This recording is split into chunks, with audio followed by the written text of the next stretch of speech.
যে আপনার যোগ্য হবে সে আপনার মন ভাঙবে না, যে আপনার যোগ্য হবে সে আপনার বিশ্বাস নিয়ে খেলবে না, যে আপনার যোগ্য হবে সে আপনার মনটাকে ভেঙে চুরে চূর্ণ বিচূর্ণ করবে না। সো যে আপনাকে মন ভেঙে দিয়েছে তার জন্য শুকরগুজার হন, কারণ সে মন না ভাঙলে আপনি বুঝতেই পারতেন না যে মানুষ হচ্ছে সবচেয়ে বড় বেঈমান আর আল্লাহই হচ্ছে আমার সবচেয়ে কাছের সন্তান। ঠিক কিনা বলেন? একটা আয়াত বলি, খুব খেয়াল করে শুনবেন আয়াতটা। আশা করছি এই আয়াতটা আপনার লাইফের 80% ডিপ্রেশন দূর করে দিবে। বলেন সবাই ইনশাআল্লাহ। আল্লাহ তাআলা বলছেন, ওয়াসা আন তাকরাহু শাইআন ওয়া হুয়া খায়রুল লাকুম। Sometimes you dislike a thing and you believe that it is not best for you. But Allah says, you don't know about your future, you don't know what is good and what is bad. May you think that it is not perfect, but in reality it could be perfect. আল্লাহ বলছে, বান্দা, মাঝে মাঝে কোনো জিনিস তোর মনে হয় যে এটা আমার লাইফের জন্য পারফেক্ট নয়, এটা ঘটে যাওয়াটা ঠিক হয় নাই, এটা আমার বড্ড অপছন্দের হয়েছে, এটা আমার জন্য কষ্টের হয়েছে। কিন্তু আল্লাহ বলছে, বান্দা, তোর মনে হচ্ছে এটা কষ্টের, তোর মনে হচ্ছে এটা ঠিক হয় নাই, কিন্তু মাঝে মাঝে যা আমাদের ঠিক মনে হয় তা ভুল হতে পারে, আর মাঝে মাঝে যা ভুল মনে হয় তা ঠিকও হতে পারে। ঠিক কিনা বলেন? Because we don't know about our future. ওয়াসা আন তুহিব্বু শাইআন ওয়া হুয়া শাররুল লাকুম। মাঝে মাঝে কোনো বিষয় তোর ভালো লাগতে পারে যে এটাই ভালো হয়েছে। আল্লাহ বলছেন, maybe it is not the reality, এটা হয়তো বা বাস্তবে নয়। তার মানে কোনটা ভালো কোনটা খারাপ এটা আমরা সব কিছুকে ছাড়বো এক সত্তার উপরে। বলেন সবাই, তিনি কে? অতএব যে কষ্ট দিয়েছে আল্লাহর উপরে ভরসা করে তাকে ছেড়ে দেন। বেঈমানের জন্য সবচেয়ে বড় শাস্তি হচ্ছে নীরবতা। আপনি নীরব থাকবেন, জবাব দিবেন না। মাথায় রাখবেন, বেঈমানকে জবাব দিবে সময় এবং আমার আল্লাহ। এবং বেঈমানকে যদি আপনি আল্লাহর উপরে ছাড়তে পারেন, বেঈমান এমন শাস্তি পাবে যে আগামীতে বেঈমানি করার স্বাদটাই মিটে যাবে। ঠিক কিনা বলে? Have faith and trust in Allah subhanahu wa ta'ala. ভরসা রাখেন, বিশ্বাস রাখেন। কারো আচরণে কষ্ট পাওয়া এটা কখনো মুমিনের কাজ হতে পারে না। ঠিক কিনা বলেন? এক নাম্বার কাজ। দুই নাম্বার, যে কষ্ট দিয়েছে তার প্রতি আপনি মায়া কাটিয়ে ফেলুন। হতে পারে আপনার বন্ধু, হতে পারে আপনার আপন কোনো মানুষ। মাথায় রাখবেন, যে আপন হয়, আবারও বলছি, যে আপন হয় সে আপনার মনটাকে ভেঙে চুরে চূর্ণ বিচূর্ণ করতে পারে না।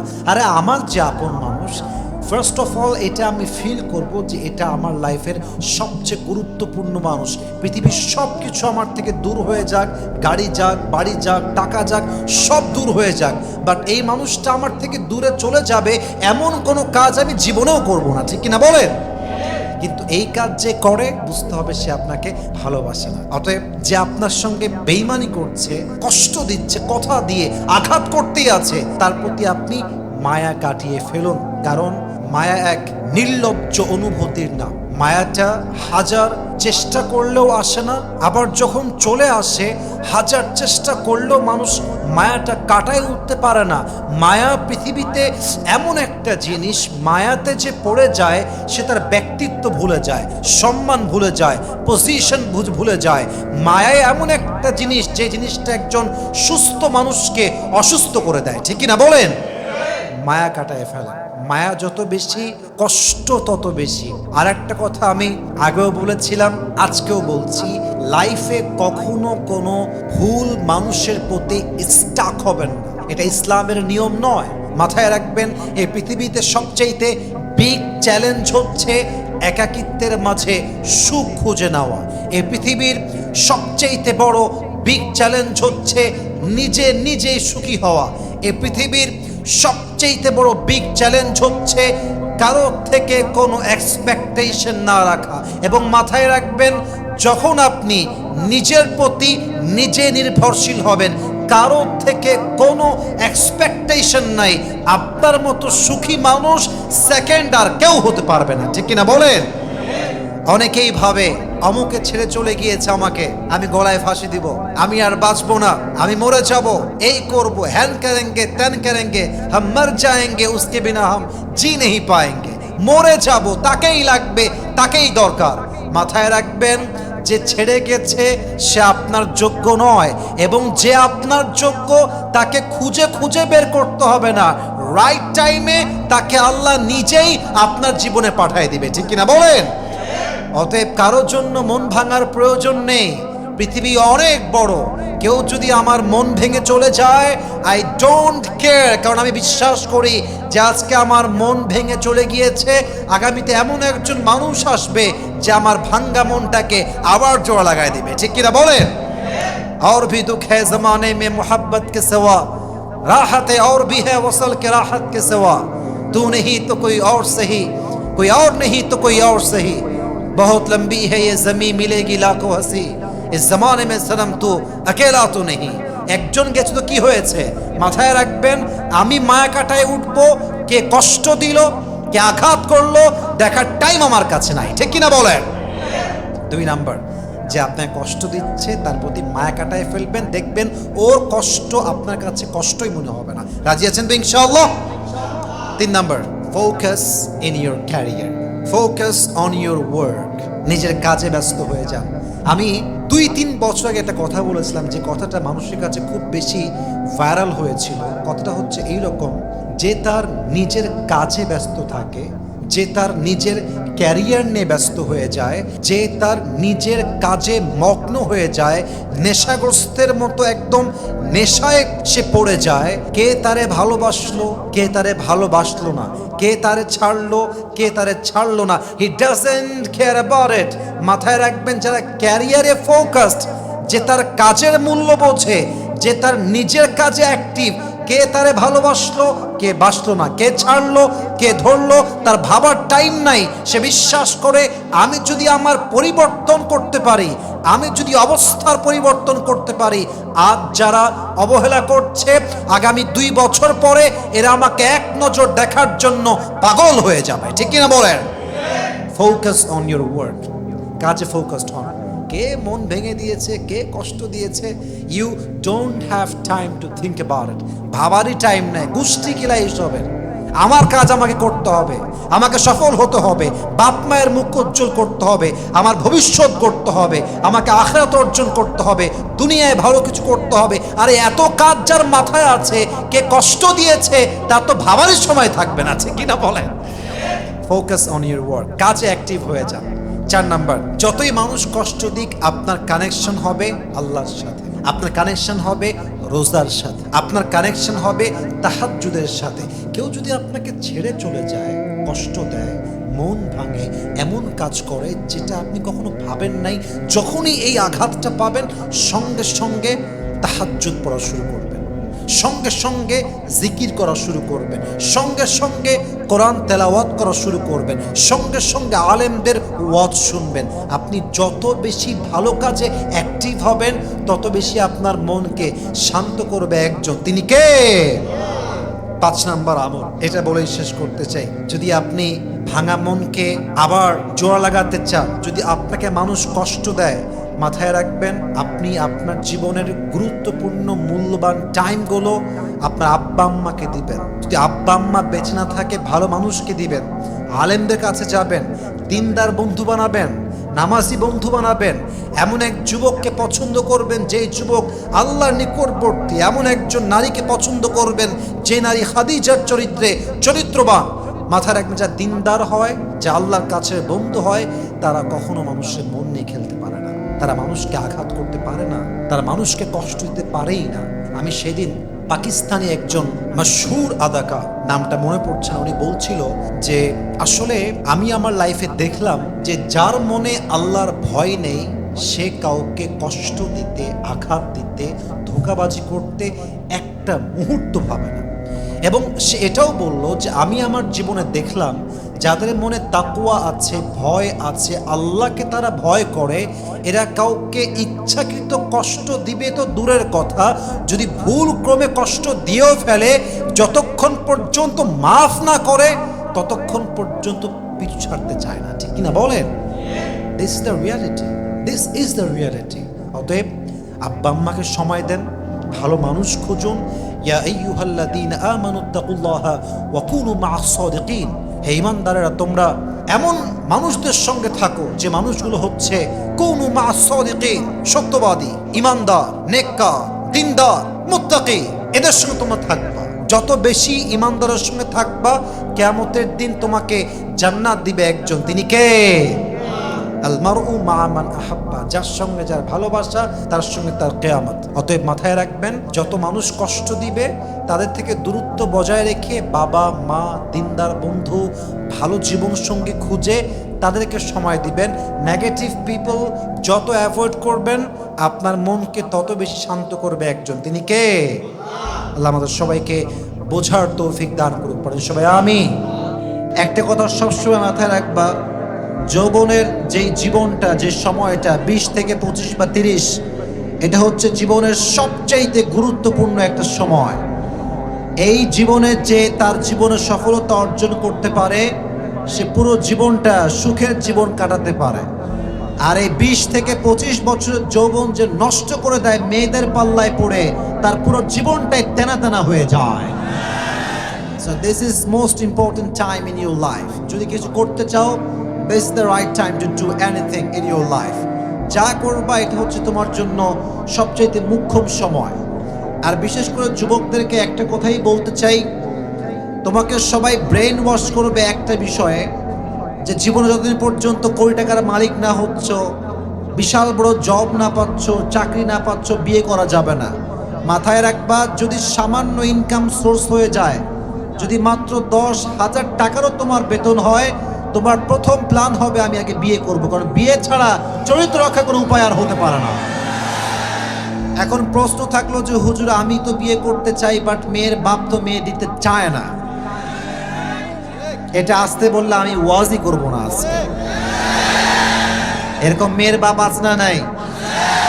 যখন আমার যুবক ভাইয়েরা বিয়ের জন্য হাত চাইতে যায় যে আপনার মেয়েকে আমি বিয়ে করতে চাই, হালালভাবে পুরো জীবনটা কাটাতে চাই, মেয়ের বাবা কখনো বলে না যে বাবা তুমি কি নামাজ কালাম পড়ো, দাড়ি কোথায়, টুপি কোথায়। না না না না, প্রথমে একটা প্রশ্ন করে, বেটা তুমি কিতনে पैसे कमाते हो पहले ये मुझे बताओ। টাকা আছে তোমার কাছে? যদি বলো টাকা আছে, তো দেখবে না তোমার মাথায় চুল আছে কিনা, দেখার কোনো টাইম না, টাকলার সঙ্গে সোজা ধরে বিয়ে দিয়ে দিবে। এটা কেমনে মানা যায় ভাই? এত যুবক থাকলে টাকলা যদি আমাদের বউ নিয়ে দিলে আমরা কেমনে সহ্য করবো? এটা ঠিক কিনা বলো? অতএব যখন ইনকাম সোর্স ওকে, মোটামুটি রিজিকের বন্দোবস্ত হয়ে গিয়েছে, ফার্স্ট প্ল্যান হচ্ছে বিয়ে করা, কারণ বিয়ে করলে নিজের চরিত্র সবচেয়ে উত্তম চরিত্র হয়ে যাবে। ঠিক কিনা? এখন প্রশ্ন থাকলো হুজুর বিয়ে তো করতে চাই, বাট মনের মতো মেয়ে তো পাচ্ছি না। আমার পরামর্শ, আমার কথা আগে ঠিক বললে হবে না, বুঝে শুনে দেন ঠিক বলতে হবে, বুঝে শুনে ঠিক বলবেন। আমি বলছি, যতক্ষণ পর্যন্ত সঠিক মানুষ জীবনে না পাবা, বিয়ের কোনো প্রয়োজন নাই। ভুল মানুষকে বিয়ে করলে দুনিয়াও বরবাদ, আখিরাতও বরবাদ। আর তুমি সবসময় মাথা রাখবে একটা কথা, যাকে তোমার ফিল হয় তাকেই বিয়ে করবা। যাকে তোমার ফিল হয় না তাকে বিয়ে করলে তোমার দিন দুনিয়া সব বরবাদ হয়ে যাবে। এটা পৃথিবীর সবচেয়ে গুরুত্বপূর্ণ কথা। যুবক ভাইরা খুব মনোযোগ দিয়ে কথাগুলো বুঝবা, কারণ তাফসীর শুরু করে ফেললে তখন আমি কথাগুলো ভূমিকার কথা বলতে পারবো না। আমি ভূমিকায় আছি, এটা আমার সুযোগ কথা বলার জন্য, আমাকে একটু সুযোগ করে দাও তোমরা যুবক ভাইরা। এটা তাকবীর দাও, লিল্লাহি তাকবীর।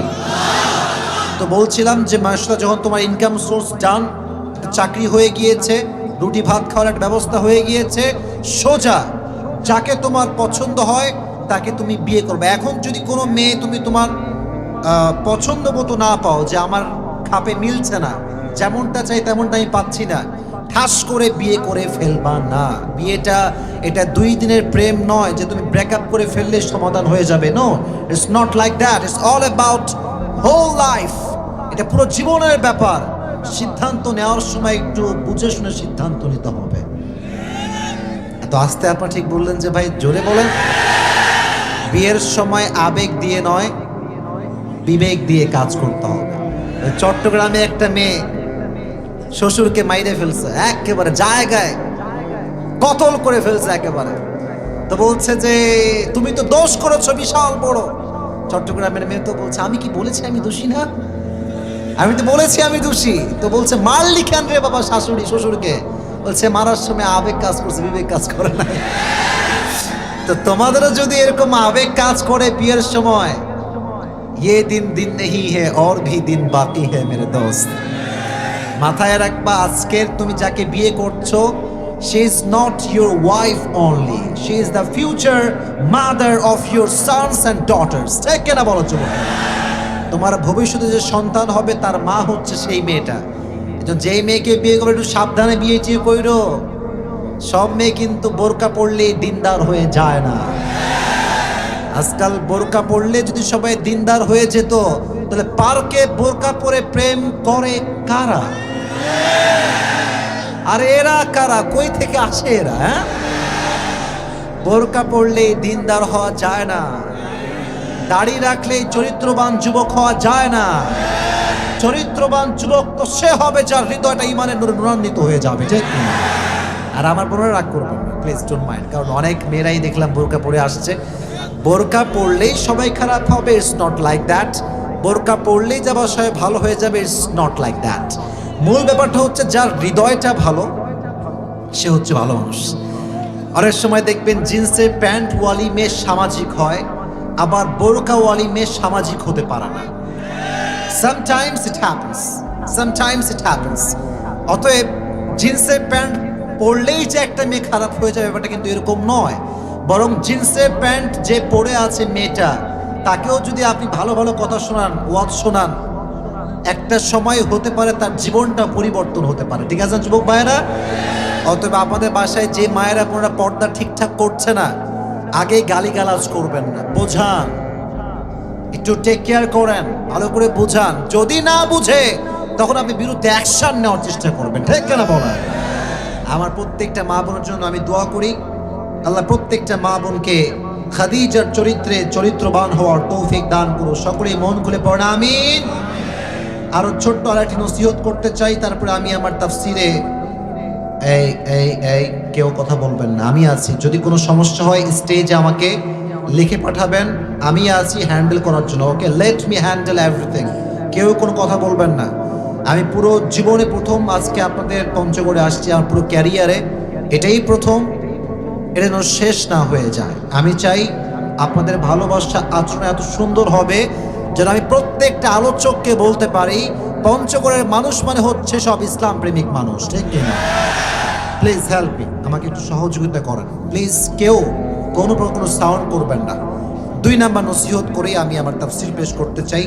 এটা সবার জন্য সেম, মেয়েদের জন্য, যুবকদের জন্য, সবার জন্য সেম আমার কথা।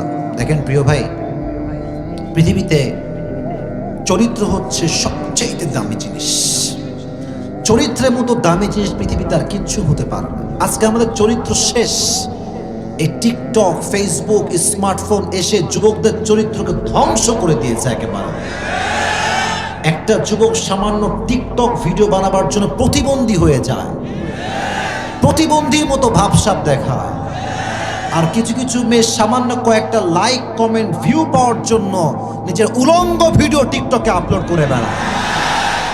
প্রিয় বোন আমার, আপনি একদিন মরে যাবেন, একদিন আপনি শেষ হয়ে যাবেন। কবরে আপনার দেহের চামড়াগুলো মিশে মেছাকার হয়ে যাবে, বাট ওই যে ভিডিও আপনি বানিয়েছিলেন ওটা থেকে যাবে। আর যুবকরা ওই ভিডিও দেখে মজা নিবে। যতবার তার চোখ আপনার দেহে পড়বে ততবার জেনার গুনাহ আপনার আমল নামায় অ্যাড হয়ে যাবে। ঠিক কিনা বলা? চরিত্রকে রক্ষা করো যুবক ভাইরা।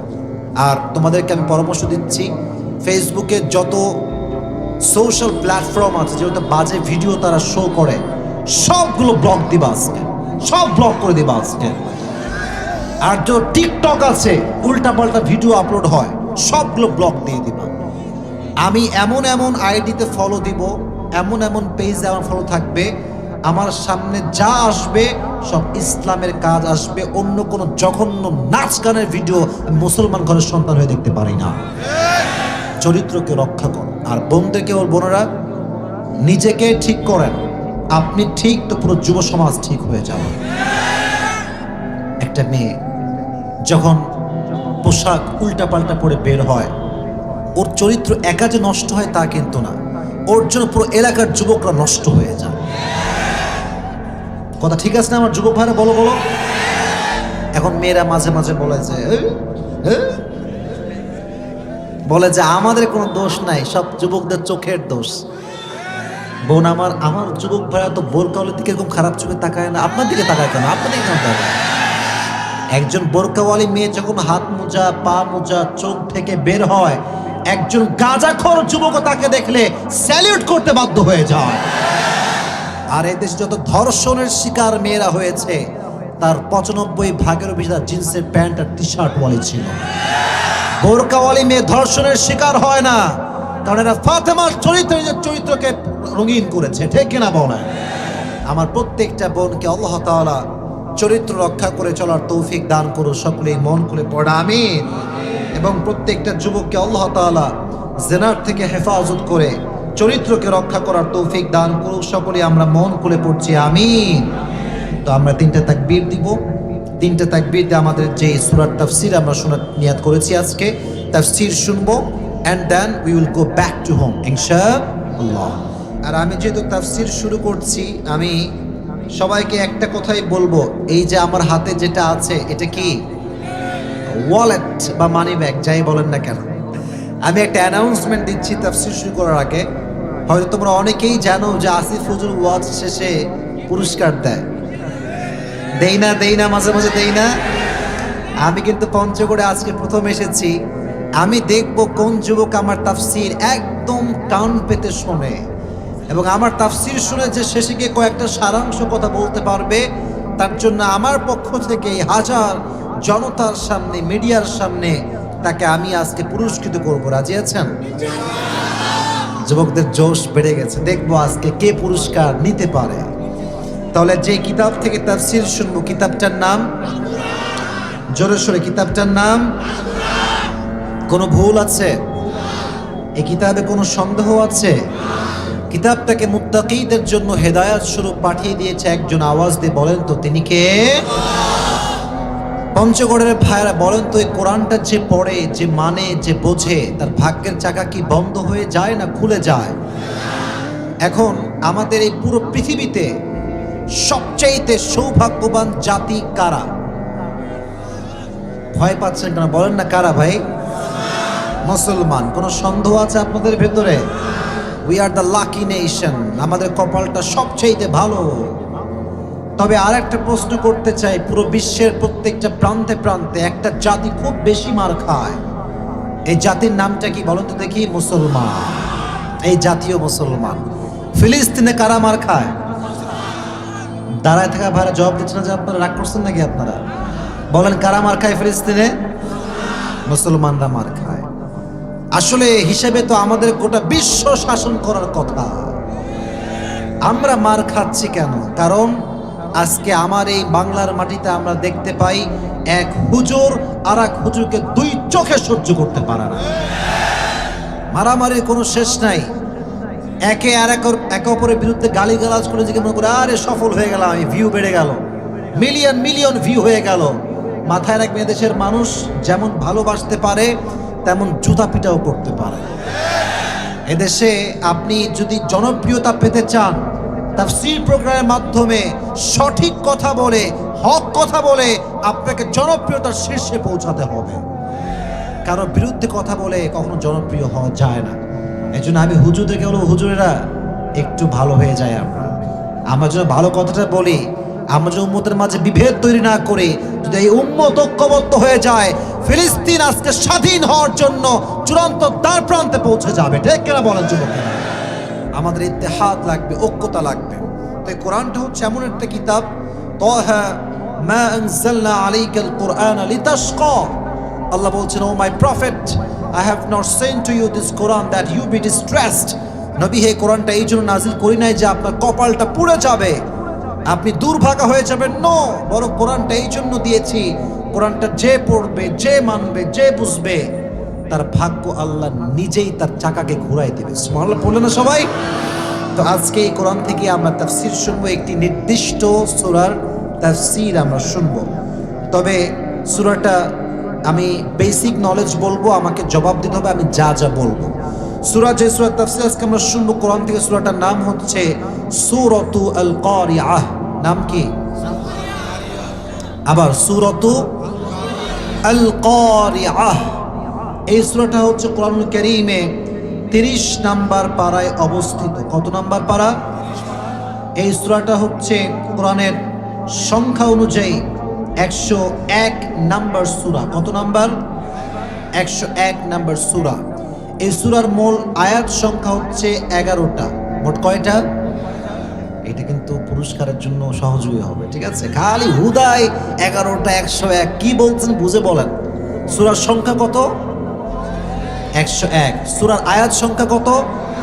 11টা। মাশাআল্লাহ। প্রত্যেকটা সূরাতে আল্লাহ তাআলা দুটি করে চ্যাপ্টার রেখেছেন, একটা হচ্ছে মাক্কি আর একটা হচ্ছে মাদানী। তো পঞ্চগড়ের মানুষ অ্যাক্টিভ হচ্ছে আস্তে আস্তে। একটা হচ্ছে মাক্কি আর একটা হচ্ছে মাদানী। এটা হচ্ছে মাক্কি চ্যাপ্টারের সূরা। কোন চ্যাপ্টারের সূরা? তাহলে একটু রিপিট করি আমরা সবাই। সূরার এই যে সংখ্যা, সূরার সংখ্যা এটা হচ্ছে 100। এই সূরার আয়াত সংখ্যা মোট 11। সূরাটা কি মাদানী না মাক্কি? মাক্কি। মাশাআল্লাহ। এবার আসেন এই সূরার, আচ্ছা আমার কথা বুঝতে আপনি কোনো প্রবলেম ফেস করতেছেন না? আমি তো বাংলা ভাষার মানুষ, বাট আমার ভাষা তো ভিন্ন জেলাতে, কথা বুঝতে কোনো সমস্যা হচ্ছে না তো আপনাদের? তাহলে সূরাটার নামটা আমি এদিক থেকে শুনে নেই, আপনারা বলেন দেখি নাম সূরাটার। আল কারিআহ। সবাইকে অ্যাক্টিভ থাকতে হবে। দেখেন, একজন বক্তার উচিত অডিয়েন্সকে অ্যাক্টিভ রাখা। অডিয়েন্স অ্যাক্টিভ থাকলে একটা ওয়াজ সুন্দর হয়, এটার একটা এফেক্ট মানুষের হৃদয়ে লাগে। আমি কি বললাম আমি নিজেই বুঝলাম না, বক্তা যদি নিজেই না বুঝে কি কয় শ্রোতা কেমনে বুঝবে? ঠিক আছে না যুবক ভাইরা কথাটা? সূরাতুল কারিআহ এই সূরার সেন্ট্রাল থিম বা সাবজেক্ট ম্যাটার, মূল আলোচ্য বিষয় হচ্ছে description of the last day, description of the qiyamah. How will be the qiyamah look like? কিয়ামত কেমন হবে, সেই দিনটা কত ভয়ঙ্কর হবে, সেই দিনে মানুষের অবস্থান কেমন হবে, এই পুরো সিচুয়েশনটা সূরা কারিআহ যদি কেউ তেলাওয়াত করে তাফসীর পড়ে, সে পুরো কিয়ামতকে লাইভ সচক্ষে দেখতে পাবে। সুবহানাল্লাহ পড়লেন না সবাই? কোরআন হচ্ছে এমন একটা কিতাব, কোরআন যে বিষয়ে কথা বলবে আপনার জন্য মনে হবে যে আপনি you are watching like a live video. এই যেখানে লাইভ হচ্ছে আমার ওয়াজ, যারা রাজশাহীতে আছে, ঢাকায় আছে, আমি যা বলছি তারা তাই দেখতে পাচ্ছে, আমি যা বলছি তারা তাই শুনতে পাচ্ছে। লাইভ যা হয় সরাসরি সম্প্রচার। সূরা কারিআহ কেউ যদি তাফসীর ভালো করে শোনে এবং বোঝে, তার ফিল হবে আমি যেন কিয়ামতকে পুরো লাইভ দেখতে পাচ্ছি। সুবহানাল্লাহ পড়লেন না সবাই আপনারা? আজকে কিয়ামত আপনার লাইভ দেখবেন যদি তাফসীরটা মনোযোগ দিয়ে শোনেন। Description of the last day, কিয়ামতের দিনটা কেমন হবে। এখন কিয়ামতের দিনটা কাকে বলে, পরকালের দিনটা কাকে বলে?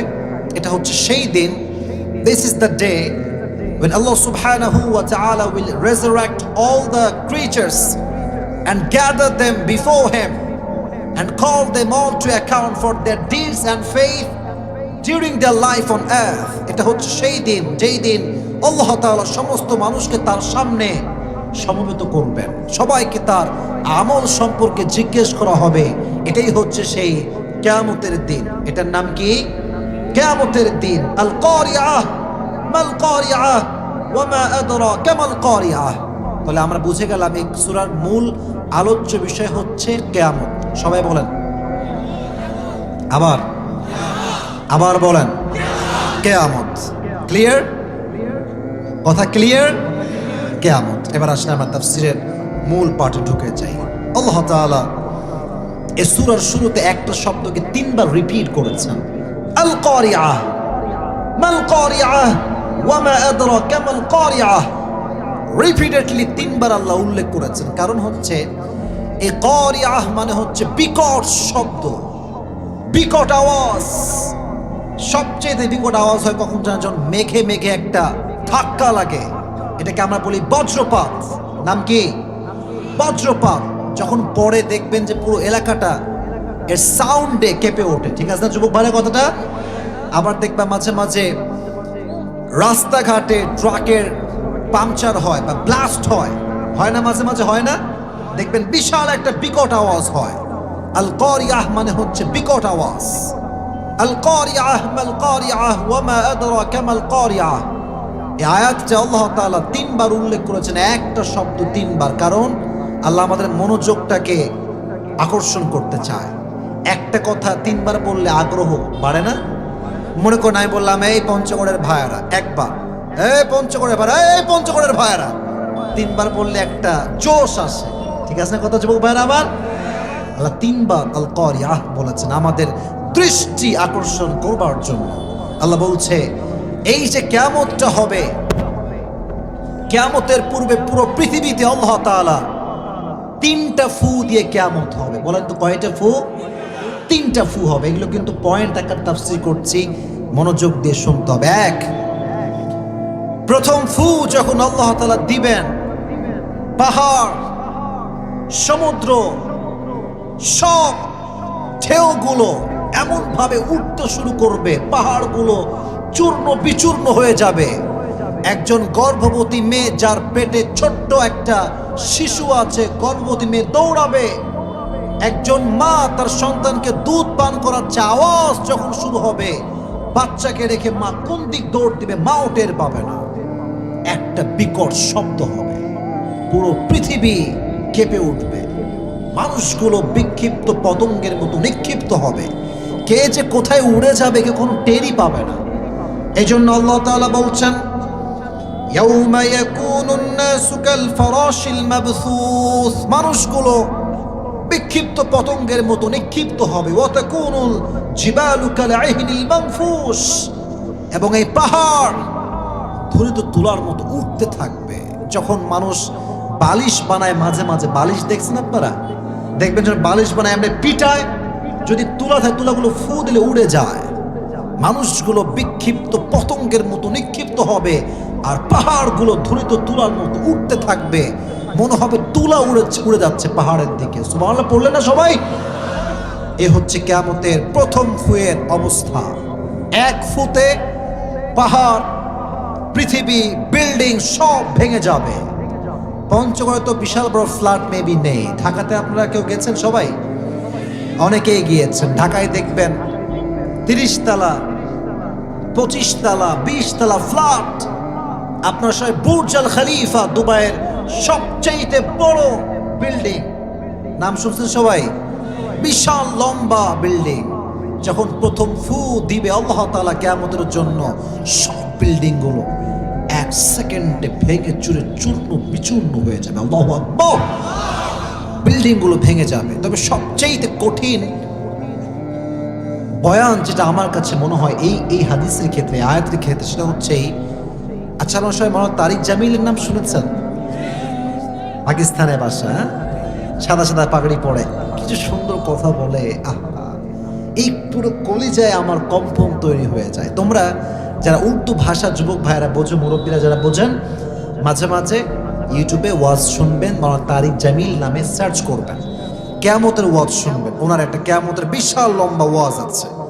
উনি বলেছিলেন কিয়ামতের দিন যখন প্রথম ফু আল্লাহ তাআলা দিবে, পৃথিবীর প্রত্যেকটা মানুষ যার যার অবস্থানে যেমন তেমনই থাকবে। মা সন্তানকে রেডি করাচ্ছে, স্কুলে নিয়ে যাবে। মন্ত্রী তার মন্ত্রিত্বের চেয়ারে বসেছে, সংসদ ভবন, নগর ভবন, পার্লামেন্ট খুলে দিয়েছে, রাজা তার চেয়ারে বসে গিয়েছে, প্রধানমন্ত্রী পুরো দেশকে নেতৃত্ব দিচ্ছে, নেতা তার কাজ করছে, দোকানদার দোকানে বিজনেস করছে, মা তার সন্তানকে ক্লাসে নিয়ে যাবে, খাওয়াচ্ছে বসে বসে। The world will continue to work as it was before. যেমন ছিল কিয়ামতের দিন পুরো পৃথিবী তেমনই থাকবে, আগের মতোই চলবে। সকালে আমরা ঘুম থেকে উঠবো, কেউ চাকরি, কেউ জব, কেউ business. Everyone will do their own business, they will do their own work. সবাই সবার কাজে ব্যস্ত। হঠাৎ বিকট আওয়াজ হবে, এক আওয়াজে মানুষ পুরো পৃথিবীর সব কিছু ভুলে যাবে, সবাই দৌড়াতে শুরু করবে। প্রথম আওয়াজ। এবার আল্লাহ আর একটা আওয়াজ দিবেন, সেকেন্ড আওয়াজ। একটা প্রশ্ন করে আমরা নলেজ চেক করবার জন্য, যেই ফেরেশতা এই আওয়াজটা দিবে, বিকট আওয়াজ, তার নাম ইসরাফিল আলাইহিস সালাতু ওয়াস সালাম। দ্বিতীয় ফু যখন তিনি দিবেন, এক ফু পুরো পৃথিবী লন্ডভন্ড। দ্বিতীয় ফুতে প্রত্যেকটা মানুষ যেখানে যেমন ছিল ওই জায়গায় শেষ হয়ে যাবে, মৃত্যুবরণ করবে। আল্লাহু আকবার। মানুষ সব শেষ হয়ে যাবে। এবার আল্লাহ তাআলা, সবাই হাদিসটা সবাই জানেন, আল্লাহ বলবে আখবিরনি, এই আমাকে বলো, মাইয়াবকা, কে বাকি আছে? এবার ফেরেশতা বলবে আল্লাহ সব শেষ, আমার 3 জন বন্ধু এবং আমি বাকি আছি। আল্লাহ বলবে যাও মিকাইলকে শেষ করে দাও, শেষ করে দাও, এটাকে জিবরাইলকে শেষ করে দাও। শেষ করে দেওয়া হবে। ইসরাফিলকে শেষ। আল্লাহ বলবে আর কে বাকি আছে বল। মালাকুল মউত বলবে আল্লাহ এবার তো আর কেউ বাকি নাই, আমি একাই বাকি। সুবহানাল্লাহ, পড়বেন না সবাই? আল্লাহ বললে মুত ফাইন্নাকা খালকুম মিন খালকিল্লাহি তাআলা আযজা ওয়াজাল, তুইও মর, তুই শেষ হয়ে যা। মালাকুল মউতের পুরো দেহটা থরথর থরথর করে কাঁপবে। আল্লাহ আমি মারা যাব মানে? আমি তো সারা জীবন মারছি মানুষ, আমি মরবো কেন? আল্লাহ বলবে পৃথিবীতে আমি ছাড়া এখন আর কেউ বাঁচার অধিকার নাই। ঠিক কেনা বলো যুবক ভাইয়ারা? মর তুই, তোর হায়াত শেষ। আল্লাহ এক ধমক দিবে, মালাকুল মউত জায়গায় সেও শেষ হয়ে যাবে। আল্লাহ এবার বলবে লিমানিল মুলকুল ইয়াউম, আজকের দিনের রাজত্ব কার? আল্লাহ নিজেই হুঙ্কার দিবে, কার রাজত্ব আজকে? কেউ জবাব দিতে পারবে না। এবার আল্লাহ নিজেই বলবে লিল্লাহিল ওয়াহিদুল কাহ্হার, আজকে সব জালেম শাসক শেষ, ফেরাউন শেষ, নমরুদ শেষ, আজকে সব রাজত্ব একমাত্র আমি আল্লাহ তাআলার জন্য। ঠিক কিনা বলো যুবক ভাইরা? লিল্লাহিল ওয়াহিদুল কাহ্হার। 2 নাম্বার ফুতে সবাই শেষ। এবার 3 নাম্বার ফুটা কখন দেওয়া হবে? আল্লাহ আবার ইসরাফিলকে জীবন দিবেন, বলবে এই যাও তোমার সিংহায় গিয়ে 3 নাম্বার ফুটা তুমি এবার দিয়ে আসো। যখন 3 নাম্বার ফু দিবে, মানুষগুলো আবার যে যার কবরে ছিল আবার সবাই জীবিত হয়ে আল্লাহর সামনে দাঁড়িয়ে যাবে। সুবহানাল্লাহ, পড়বেন না আপনারা? এবার শুরু হয়ে যাবে সেই কিয়ামতের দিন, যেদিন আমরা সবাই আল্লাহর সামনে উলঙ্গ হয়ে দাঁড়িয়ে থাকবো, কিন্তু কেউ কাউকে দেখার ইচ্ছা হবে না। আজকে রাস্তায় কোনো মেয়ে যদি উলঙ্গ একটু হেঁটে যায়, যুবকরা চোখ দিয়ে ফ্যাল ফ্যাল করে তাকিয়ে থাকে। কিয়ামতের দিন প্রত্যেকটা মেয়ে গুনাহগার, জেনাকারিনী উলঙ্গ হয়ে ঘুরবে, কেউ কারোর দিকে চোখ তুলে তাকাবে না। আম্মা জান আয়েশা বলেন ইয়া রাসূলুল্লাহ, এমন একটা দিন যেই দিন দেহে জামা থাকবে না, নবী হে ওই দিন কি লজ্জা লাগবে না? Nobody belong the dress in their body, কোনো জামা নাই, পোশাক নাই, মানুষ কি লজ্জা পাবে না? আল্লাহ বলেন এই আয়েশা তুমি লজ্জার চিন্তা করো, ওই দিন মা তার সন্তানকে রেখে দৌড়ে পালাবে, সন্তান তার মাকে রেখে দৌড়ে পালাবে, মা তার সন্তানকে চিনবে না, সন্তান তার মাকে চিনবে না। ঠিক কিনা বলো যুবক ভাইরা আমার? এটা হচ্ছে সেই দিন। তবে এই ওয়াজের মূল যে কথা আমি বলতে চাই আজকে এই মাহফিলে, এটা আমি এখন বলবো, যেটা আমার বড় উদ্দেশ্য। আজকে আমি আগে থেকে ইন্টেনশন করে এসেছি, সেটা হচ্ছে কিয়ামতের দিন 2টি বিষয় ঘটবে মারাত্মকভাবে। কয়টা বিষয়? আমি বামে আওয়াজ পাচ্ছি, ডানে কোনো আওয়াজ নেই। বলেন কয়টা? আবার বলেন কয়টা? 2টা। আমার কথাগুলো চাদর একটু ঘেমে যাচ্ছে, চাদরটা খুলেই ফেলি, খুব গরম লাগতেছে। হাদিসটা মনোযোগ দিয়ে শুনবেন। আমি পুরো একটা ঘটনা বলবো আপনাকে, পুরো ঘটনাটা আপনাকে আমি প্রেজেন্ট করছি। কিয়ামতের দিন বলেন তো জান্নাতে যাওয়ার জন্য 100তে কত আমল লাগবে? রাইট আনসার সবাই বলতে হবে, কত লাগবে? 100তে কত লাগবে? 51। We need to enter in the paradise. জান্নাতে যাওয়ার জন্য মাত্র 100তে 51 হলেই বান্দা জান্নাতি বান্দা হয়ে যাবে। সুবহানাল্লাহ, পড়লেন না সবাই? তবে একজন বান্দা হবে, এই জানে আওয়াজ কেন? কোনো আওয়াজ হবে না। সবাই কিন্তু চাতক পাখির মতো আমার তাফসিরগুলো শুনছে। কোনো প্রকার বিশৃঙ্খলা আমি আজকে সহ্য করব না। তবে এখানে কি 12টার পরে ওয়াজ করা যায় নাকি যায় না? আমার সময় অনুযায়ী কিন্তু আমি বলেছি 1 ঘন্টা সময় দিব, বাট যেহেতু আজকে যুবকদের ঢল নেমেছে, যতক্ষণ তাফসির শেষ না হচ্ছে আমি আমার ওয়াজ শেষ করতে আজকে পারবো না। ঠিক কিনা? 2টা হাদিস শেয়ার করছি, মনোযোগ দিয়ে শুনবেন। একজন বান্দার আমলনামা ভারী দেওয়া হবে, ওজন দেওয়া হবে। আল্লাহ তাআলা বলছেন এই আয়াতের ভেতরে, এই সূরার ভেতরে, فأما من ثقلت موازينه فهو في عيشة راضية. Whoever, if his deeds become heavy, he will enter in the paradise. যার আমলনামা একটু ভারী হয়ে যাবে, আল্লাহ বলবে যাও তোমার জন্য আমার জান্নাতটা তৈরি করা আছে। সুবহানাল্লাহ পড়েন। বাট একজন বান্দার আমলনামা এমনি ওজন দেওয়া হবে 50-50, বরাবর, সমান সমান। সে তো টেনশনে পড়ে যাবে, আল্লাহ আমার তো লাগবে 51, আমার 50-50 কেন, আমি কি করব এখন এই মুহূর্তে? তার জন্য জাহান্নামের ফয়সালা হয়ে যাবে। খুব টেনশনে পড়ে যাবে, ভাববে যে কোনো সমস্যা নাই, আজকে তো বাপ আছে, আমার বাবাকে একটা আমল দিয়ে দিবে, আমি জান্নাতে চলে যাবো, কোনো সমস্যা কি? বাপের কাছে যাবে, আব্বা জান I just need on this to enter in the paradise, please help me. আব্বা জান আমাকে হেল্প করুন, একটা আমল লাগবে জান্নাতে যাওয়ার জন্য। আব্বা বলবে তুমি কে, কই থেকে আসছো তুমি, তোমাকে তুমি চিনি না। আব্বা আমি আপনার সন্তান, যার জন্য আপনি পরিশ্রম করেছেন, দিনের পরে দিন খেটেছেন, মাথার ঘাম পায়ে ঝরিয়ে যাকে আপনি খাওয়াইছেন, আমি তো আপনারই সেই সন্তান। আব্বা বলবে না না না না, দুনিয়ায় তো আমার কোনো সন্তান ছিল বলে আমার মনে পড়ে, যাও যাও যাও, তোমাকে আমি চিনি না, যাও এখান থেকে। যুবক চলে আসবে মায়ের কাছে, আম্মা জান, আম্মা জান একটা আমল দেন, একটা, শুধু একটা, আপনি একটা আমল দিলে আজকে আমি জান্নাতে, একটা আমল দেন। আম্মা বলবে কে তুমি, কই থেকে আসছো তুমি, তোমাকে তুমি চিনি না, যাও এখান থেকে, যাও যাও যাও। আমি এই হাদিসগুলো যখন পড়ি, আয়াতগুলো যখন পড়ি, পঞ্চগড়ের ভাইয়েরা, আমি কান দিয়ে একা একা, যে আমার মা আজকে আমাকে কয়বার যে কল দিয়েছে কোনো হিসাব নাই। পঞ্চগড়ে আসছি, এত দূর, আমাকে তো আসতেই দিবে না। ফ্ল্যাটে আসছে, বলছো খবরদার তুই কোথাও যাবি না, না না যাওয়ার দরকার নাই, তুই বাড়িতে থাক। আমি বললাম মা তুমি যেমন আমারে মনে করো, আমি কিন্তু এখন অত ছোট নাই। মা তো বিশ্বাসই করে আমার এত ভালো মানুষ, ভালোবাসে, আসতেই দিবে না। আজকেও কল দিচ্ছে, ভিডিও কল দিতেই আছে, কই তুই, কোন জায়গায় আছিস। আমি শুধু ভাবি যে আল্লাহ আমার মা আমাকে চিনবে না, কিয়ামতের দিন, কিয়ামতে আমার মা আমাকে চিনতে পারবে না, এটা আমি কেমনি এটা বরদাস্ত করবো? মা, আল্লাহ বলছে মা তোমাকে চিনবে না, তাই হবে, মা চিনবে না। যুবক চলে আসবে।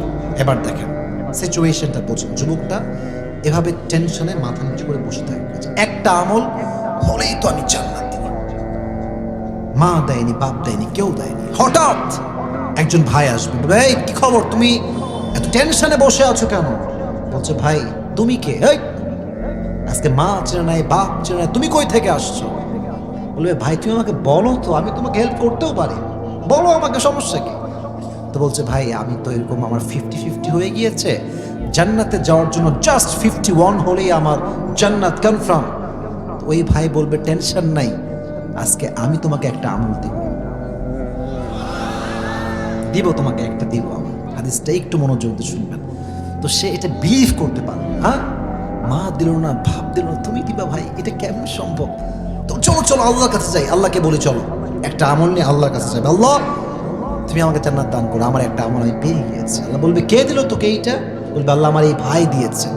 আল্লাহ বলবে কি রে, যেখানে মা সন্তানকে চিনছে না, বাবা তার সন্তানকে চিনছে না, তুই কেন দিয়েছিস?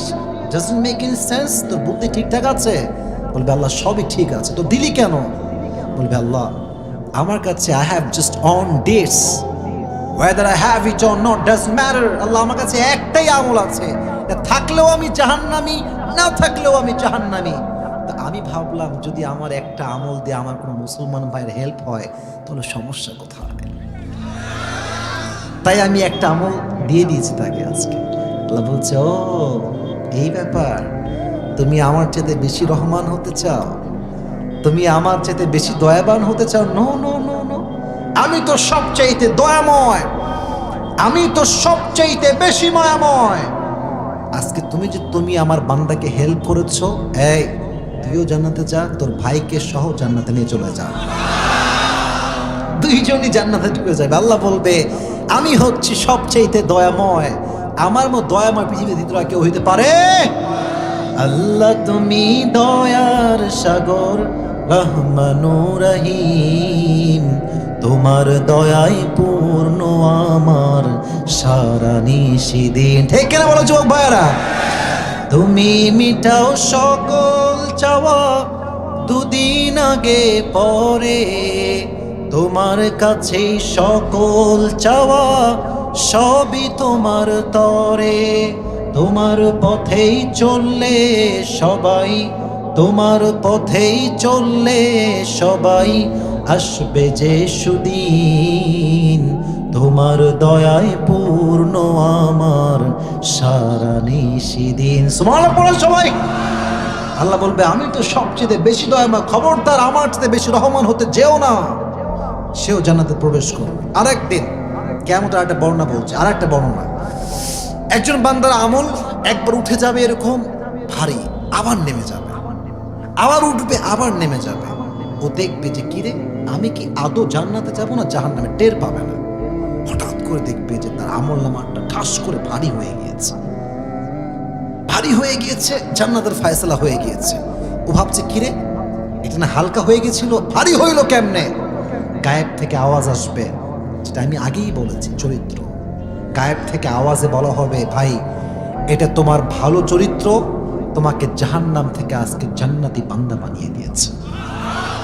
Good character. মা মিন শাইইন আথকালু ইউদাউ ফিল মিজানি ওয়া হুয়া হুসনুল আখলাক। মানুষের জীবনের সবচাইতে ভারী আমলের নাম হচ্ছে ভালো চরিত্র। যার চরিত্র ভালো, কিয়ামতের দিন তার আমল নামাটা অটোমেটিকলি ভারী হয়ে যাবে। সুবহানাল্লাহ সবাই পড়েন মন করে। এবার সবাই আমাকে জবাব দিবেন, কিয়ামতের দিন সর্বপ্রথম বান্দাকে কি বিষয়ে প্রশ্ন করা হবে? এই তো পেরেছেন তো, বলেন সবাই, বলেন কি কি কি কি? নামাজ। Everyone will be asked about their সালাহ। প্রত্যেকটা মানুষ তাদেরকে নামাজ সম্পর্কে জিজ্ঞেস করবে যে তুমি সঠিকভাবে পড়েছো কিনা। এবার বলেন আমরা যে নামাজটা পড়ে আজকের মাহফিলে বসেছি, নামাজটার নাম এশা। কথা ঠিক আছে?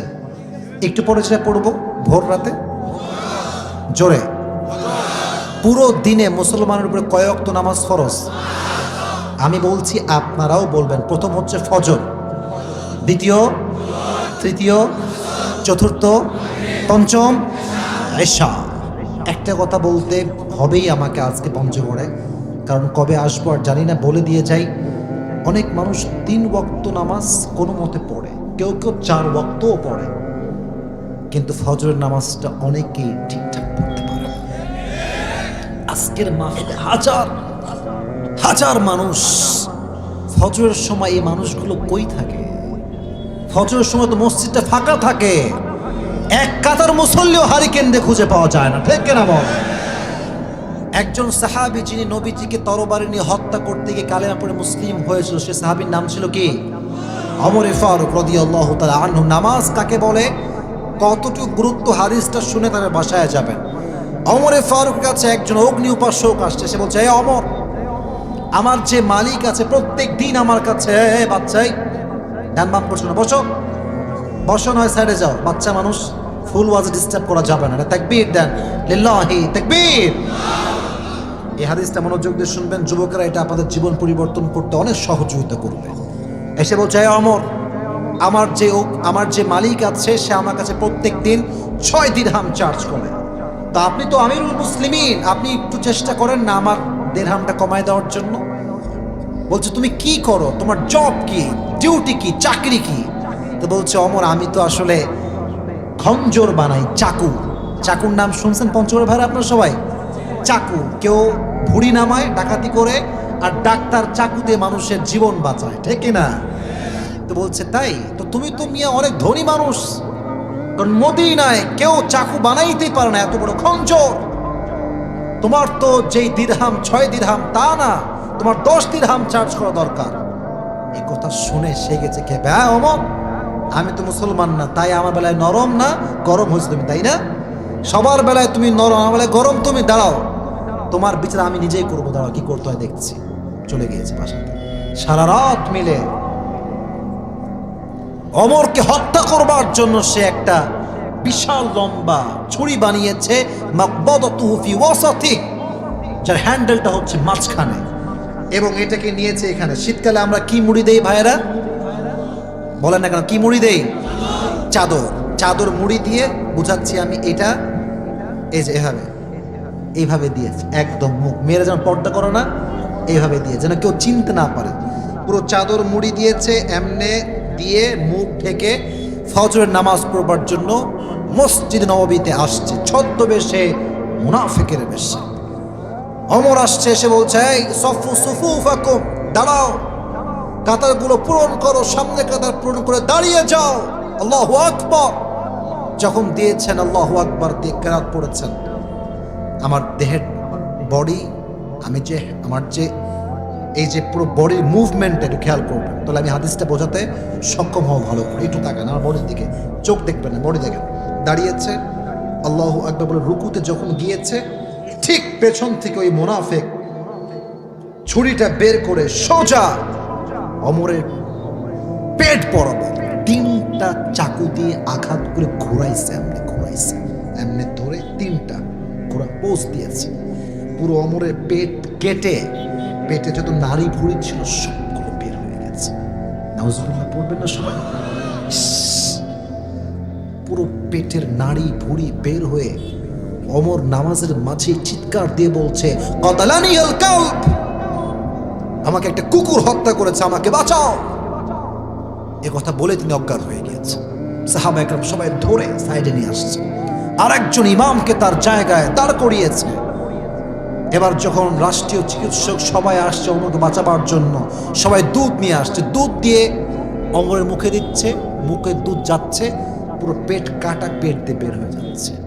পানি দিচ্ছে, পানি পেট দিয়ে বের হয়ে যায়, পুরো পেট কাটা। হি ওয়াজ সেন্সলেস, ওমরের কোনো জ্ঞান নাই, কোনো হিতাহিত জ্ঞান নাই। এদিকে এই অবস্থা দেখে রাষ্ট্রীয় সব ডক্টররা বলছে, আই এম সো সরি, আমরা পারবো না, ওমরের হায়াত মনে হয় আর বাকি নেই। হঠাৎ করে ওমরের চোখ খুলেছে, লাস্ট স্টেজ অফ লাইফ, জীবনের সর্বশেষ মুহূর্তে তিনি আছেন। চোখটা খুলে চাইলে বলতে পারতেন সন্তান কোথায়, সম্পত্তি কোথায়, রাজপ্রাসাদ কোথায়। না না না, কিচ্ছু বলেন না, চোখ খুলেই বলছে, এই সাহাবা একরাম, সাল্লাল্লাহু নাস, আমি যে ফজর নামাজের ইমাম ছিলাম, মানুষগুলো কি সেই নামাজটা আমার পরে আদায় করেছে? নামাজের গুরুত্ব কাকে বলে?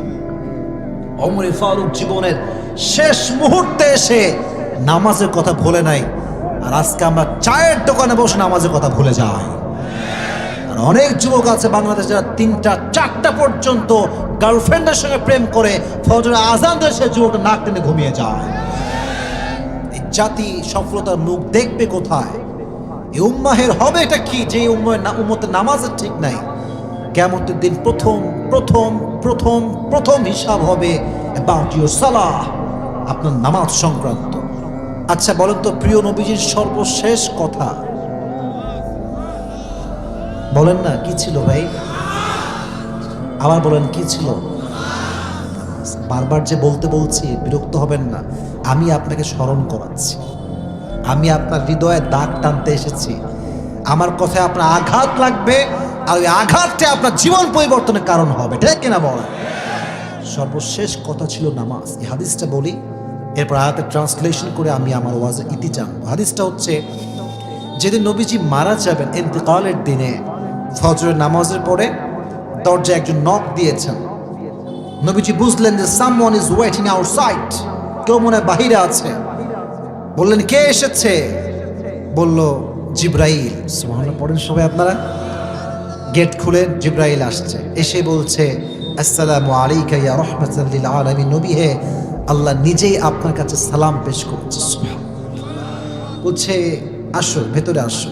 নবী আপনি কেমন আছেন?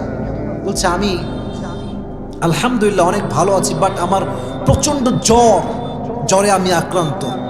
তো বলছে, নবী আজকে তো একজন মেহমানকে নিয়ে আসছি, গেটের বাহিরেই আছে, যদি আপনি পারমিশন দেন তাহলে আপনার কাছে আসবে। বলছে, যাও নিয়ে আসো। মেহমানটা কে? বলছে, মেহমানের নাম হচ্ছে মালাকুল মউত। পড়েন সবাই। মালাকুল মউত আসছে, এসেই প্রথমেই কোনো কথা ছাড়া নবীকে সালাম দিয়েছে, আর বলছে, ইয়া রাসূলুল্লাহ, আমি আমার পুরো জীবনে কোনো মানুষকে আজ অব্দি সালাম পেশ করি নাই, আপনি প্রথম মানুষ যার রূহ কবজ করতে সেই মালাকুল মউত নিজেই আপনাকে সালাম পেশ করছে। সুবহানাল্লাহ পড়ো সবাই। এবার নবীজি বলছে, মালাকুল মউত তুমি কেন আসছো, তোমার দরকারটা আসলে কি? মালাকুল মউত বলছে, ইয়া রাসূলুল্লাহ, ইয়া হাবিবাল্লাহ, আমি যার কাছেই যাই না কেন, আমি নিজের ইচ্ছায় যাই না, আমাকে সবার কাছে পাঠায় একজন। জবান খুলে বলেন তিনি কে? আল্লাহ আমাকে পাঠিয়েছেন। আই হ্যাভ সেন্ট ফ্রম আল্লাহ সুবহানাহু ওয়া তাআলা। আমি তো আল্লাহর পক্ষ থেকে এসেছি, আমি আল্লাহর পক্ষ থেকে প্রেরিত একজন ফেরেশতা। বলছে, ও আল্লাহ তোমাকে পাঠাইছে আমার কাছে। তা আমাদের বন্ধু যারা যুবক ভাইরা এসেছি, এক একজনের বেস্ট ফ্রেন্ড এক এক রকম। আছে না বেস্ট ফ্রেন্ড? আছে না অনেকে? আছে না? আছে না? আছে না? আছে। আচ্ছা, এখান থেকে কক্সবাজার তো অনেক দূরে। যদি একটা প্ল্যান হয়, এই চল সবাই মিলে আমরা কক্সবাজার যাবো, 10 জন বন্ধু বসেছে কক্সবাজার যাবে, তো দেখবেন যে যার বেস্ট ফ্রেন্ড ও তার দিকে তাকায়, কিরে মামা তুই যাবি নাকি? ঠিক কিনা বলেন যুবক ভাইরা? বলেন বলেন। তো ফ্রেন্ড যদি সিগন্যাল দেয়, হ্যাঁ চল ঘুরে আসি চল, বেস্ট ফ্রেন্ড যা বলবে তার ফ্রেন্ডও তাই বলবে। তো নবীজির বেস্ট ফ্রেন্ড ছিল স্বয়ং জিব্রাইল নিজেই। সুবহানাল্লাহ পড়লেন না? তো এইদিকে আমার চোখে, এবার আমার চোখে তাকান। নবীজি ওই জ্বর অবস্থায় জিব্রাইল দিয়ে তাকাইছে। তো জিব্রাইল, তোমার মতামত কি? তুমি কি বলছো? আমি কি থাকবো না যাব? আমার কি করা উচিত? জিব্রাইল তুমি বলো আমাকে। বলছে, নবী হে, বেয়াদবি নিবেন না, আমি একটা মতামত দিব। আল্লাহ আপনাকে দেখার জন্য আরশে আজিমে অপেক্ষায় আছে, আপনি গেলেই তো ভালো হয়। বলছে, তাই নাকি? ঠিক আছে ঠিক আছে ঠিক আছে, বুঝতে পারছি। এই না আয়েশা, আয়েশা কোথায়? ডেকে নিয়ে আসো আয়েশাকে। আয়েশা আসছে। ইয়া রাসূলুল্লাহ কি হয়েছে বলেন? বলছে, আমি তো তোমাকে কয়েক টুকরা স্বর্ণ দিয়েছিলাম, স্বর্ণগুলো কোথায়? বলছে, রেখে দিয়েছি নবী, যত্ন করে রেখে দিয়েছি। বলছে, খবরদার, এখনই সব স্বর্ণ আল্লাহর রাস্তায় দান করে দাও। সুবহানাল্লাহ, আসতে পড়লেন। রেখে দেই নবী, কাজে দিবে, ফাতেমার জন্য, আমার জন্য, পরিবারের জন্য। বলছে, না না, খবরদার, আমি তো এমন অবস্থায় মরতে চাই যখন আমি নবী একদম নিঃস্ব, আমার কাছে 2 পয়সাও ছিল না। সুবহানাল্লাহ পড়েন সবাই। আপনারা যারা এসেছেন বেশিরভাগ হয়তো বা মধ্যবিত্ত পরিবারের সন্তান, আমিও মধ্যবিত্ত পরিবারের সন্তান। আমরা মধ্যবিত্ত পরিবারের সন্তান হতে পারে, যুবকেরা, মুরব্বী আব্বাজানরা, বাট হৃদয়ে কোনো আফসোস নাই। কারণ নবীজি হাদিসে বলেছেন, গরিব মধ্যবিত্ত পরিবারের সন্তানরা বড় লোকের চাইতে 500 বছর আগে জান্নাতে প্রবেশ করবে। Are you happy now? Are you happy now? এখন আমরা খুশি। নবী বলেছেন, আরেকটা হাদিস বলে দেই, গরিবদের কিয়ামতে কোনো হিসাবই হবে না। বলবেন, হুজুর এটা কেমন কথা বললেন? এখন কথা হইল? কথা এইটা কেন হবে না? যখন গরিবের কাছে বলবে এই হিসাব দে, গরিব বলবে কিসের হিসাব? দুনিয়াতে আমার কিছু ছিলই না। কথা ঠিক আছে না ভাইয়ারা আমার? বলেন বলেন। আমার না ছিল টাকা, না ছিল সম্পদ। সম্পদ তো থাকে আজকাল নেতাদের কাছে। সব টাকা লুণ্ঠন করে অনেক নেতা আছে বিদেশের মাটিতে পাচার করে দেয়, ঠিক কিনা বলেন? অনেক নেতা এরকম আছে, আবার সৎ নেতাও আমাদের দেশে আছে। তো যারা সৎ তাদেরকে আমরা আবার চাই, আর যারা অসৎ কাজ করে, দেশের টাকা বিদেশের মাটিতে পাচার করে, এদের বিরুদ্ধে আমরা স্লোগান তুলতে প্রস্তুত আছি, ঠিক কিনা বলেন যুবক ভাইরা? তো আল্লাহ বলছেন যে গরিবদের কোনো হিসাব হবে না।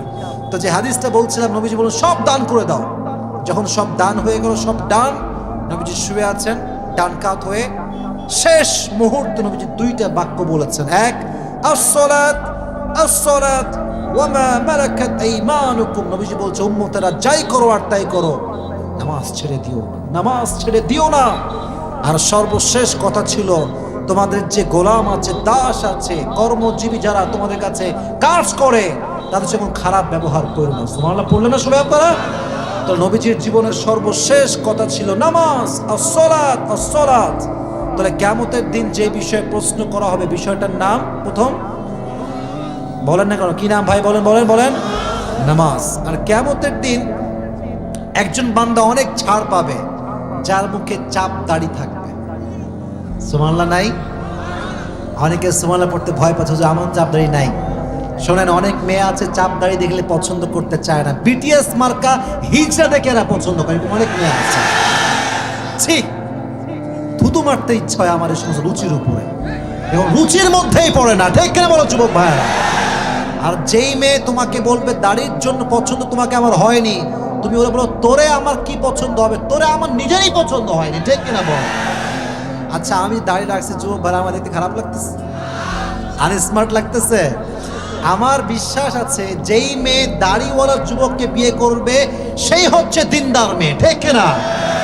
আর যেই মেয়ে দাড়ি দেখলে বলে খ্যাত, আনস্মার্ট, তুমি বলবা তোর মাথায় সমস্যা, তো তার ছিঁড়ে গিয়েছে, ঠিক কিনা? দাড়িওয়ালা যুবক কখনো আনস্মার্ট খ্যাত হতে পারে না। আর যে দাড়ি রাখে কবরে যাওয়ার পরে কিয়ামতের দিন তাকে বলা লাগবে না যে I am from Muslim family, তাকে বলা লাগবে না, তার দাড়ি বলবে যে আমি মুসলমান ঘরের সন্তান। দাড়ি রাখবেন, রাজি আছেন তো ইনশাআল্লাহ? তাহলে ফামান থাকুলাত মাওয়াজিনু ফাহুয়া ফি আইশাতির রাদিয়া ওয়া আম্মা মান খাফফাত মাওয়াজিনু ফাউম্মুহু হাওিয়া। যার আমল ভারী হবে সে জান্নাতি হবে, যার আমল খারাপ হবে, কম হবে, সে জাহান্নামী হবে। তো আমরা কি চাই? আমলটা হালকা চাই না ভারী চাই? আরো জোরে, হালকা চাই না ভারী চাই? অনেক শুকরিয়া আপনাদের কাছে, এত সুন্দর করে ওয়াজ শুনেছেন আপনারা। এবার আমার ওয়াজের কনসেপ্ট আমি পুরোটা বলতেছি, যুবকেরা মুরব্বীরা একটু মনোযোগ দিয়ে শুনবেন। কেউ কই যায়, ওটা কই যায়, বামে বামে বামে, আর হবে না, আর সুযোগ নাই। মাঝে দু একজন গেছে, সুযোগ দিয়েছি কেন, 2-1 নাম্বার লাগতে পারে, দ্যাটস ফাইন, বাট এখন আমি দিব না। কেন? কারণ আমি জানি আমি ওয়াজ শেষ করেছি, দোয়া করব, তো দোয়া না করে এখন আর কেউ উঠতে পারবেন না। রাজি আছেন তো ইনশাআল্লাহ? যুবক ভাইরা বলো বলো বলো। আমারই বলছি, আজকে যে সূরার আমার তাফসীর শুনেছি, সূরাটার নাম, পেছন থেকে আওয়াজ আছে কিন্তু জোরে সামনে থেকে আওয়াজ পাচ্ছি না, জোরে নাম বলেন। আল কারিয়া। সূরার আয়াত সংখ্যা মোট কয়টা? আর সূরাটা সূরার সংখ্যা অনুযায়ী কত নম্বর সূরা? আচ্ছা, সবাই পুরুষ হবে ভাই দেখতেছি, মাশাআল্লাহ, খুব ভালো। তো এই সূরার, এটা কি মাদানী সূরা না মাক্কি সূরা? মাশাআল্লাহ। এই সূরার মূল আলোচ্য বিষয় কিয়ামত। বলেন কি? কিয়ামত। কিয়ামত কাকে বলা হয়? আমি ছোট্ট ভাষায় বলেছিলাম, কিয়ামত হচ্ছে সেই দিন যখন আল্লাহ সবাইকে জীবিত করে তার সামনে দাঁড় করাবেন এবং সবাইকে তার ঈমান এবং আমল সম্পর্কে জিজ্ঞেস করা হবে, যেই দিন, তার নাম কিসের দিন? কিয়ামতের দিন। এবার আসেন, এই সূরার শুরুতে আল্লাহ একটা শব্দ কয়বার উল্লেখ করেছেন? 3 বার। কেন? আকর্ষণ তৈরি করবার জন্য। আর আল কারিয়াহ মানে হচ্ছে বিকট আওয়াজ। বলেন কি আওয়াজ? এখন কিয়ামতের জন্য মোট কয়টা আওয়াজ দেওয়া হবে? কয়টা ফু দেওয়া হবে? প্রথম ফুতে পুরো পৃথিবী ধ্বংস হয়ে যাবে, দ্বিতীয় ফুতে সব মানুষ, জিন, ফেরেশতা শেষ হয়ে যাবে, আবার তৃতীয় ফু যখন দেওয়া হবে পুরো পৃথিবীর সমস্ত মানুষ, জিন, ফেরেশতা সবাইকে আবার জীবিত করে দিবে একজন আওয়াজ দিয়ে। বলেন তিনি কে? মাশাআল্লাহ। এবার আসেন কিয়ামতের দিনের কঠিন বর্ণনায় বলেছিলাম, যখন আমলের হিসাব করা হবে, কিছু হাদিস বলেছিলাম, আমি খুবই সহজে বলছি। 1 নম্বর হাদিস হলো এরকম যে একজন বান্দার আমল হবে 50-50, বাট তার লাগবে কয় আমল? বাপ মা দিবে, ভাই দিবে, বউ দিবে। একজন বান্দা হেল্প করলে করতেও পারে, যখন সে হেল্প করবে আল্লাহ বলবে তুই একা নয়, যে তোকে হেল্প করেছে তাকে নিয়ে তুই আজকে জান্নাতে প্রবেশ কর। সুবহানাল্লাহ পড়েন সবাই। 1 নম্বর হাদিস। 2 নম্বর হাদিস এরকম যে কিয়ামতের দিন একজন বান্দার আমল একবার উঠবে একবার নামবে, একবার উঠবে একবার নামবে, হঠাৎ করে উঠে যাবে, ভারী হয়ে যাবে। বলা হবে এটা তোমার সুন্দর চরিত্র তোমাকে জাহান্নাম থেকে জান্নাতে বানিয়ে দিয়েছে। সুবহানাল্লাহ পড়লেন না? তাহলে কয়টা হাদিস জানলাম আমরা এই ক্ষেত্রে? 2টা। আর বলেছিলাম কিয়ামতের দিন সবচেয়ে গুরুত্বপূর্ণ প্রশ্ন হবে কি সম্পর্কে? শেষ কথা বলেন না, কি সম্পর্কে? আর এটা বোঝাবার জন্য 2টা হাদিস বলেছে। এক হচ্ছে অমরের হাদিস, অমর জীবনের শেষ মুহূর্তে কি বলেছিল? নামাজ। বলেন সবাই নামাজ। আর আমার প্রিয় নবীজি শেষ মুহূর্তে কি বলেছিলেন? নামাজ। তাকবীর দেন, লিল্লাহি তাকবীর।